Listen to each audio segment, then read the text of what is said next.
আজ বিশ্ব নার্স দিবস। এবছর নার্স দিবসে নার্সদের স্বাস্থ্য ও কল্যাণের উপর গুরুত্ব দেওয়া হয়েছে। বলা হচ্ছে নার্সরা সুরক্ষিত থাকলে, তাদের স্বাস্থ্য ঠিক থাকলে অর্থনীতি শক্তিশালী হবে। স্বাস্থ্য খাত সংস্কার কমিশন বলছে জনসংখ্যার বিবেচনায় দেশে এখন 3,10,500 নার্স থাকা দরকার, কিন্তু দেশে নার্স রয়েছেন প্রায় 56,000, যা প্রয়োজনের চেয়ে প্রায় 82% কম। সংশ্লিষ্ট ব্যক্তিরা বলছেন দেশের চিকিৎসা সেবার মান অসন্তোষজনক হওয়ায় অন্যতম একটি কারণ নার্স সংকট।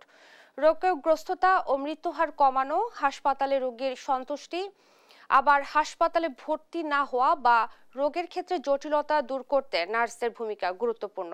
কিন্তু বাংলাদেশে সম্মানজনক পেশা হিসেবে নার্সিংকে এখনো আকর্ষণীয় করে তোলা যায়নি।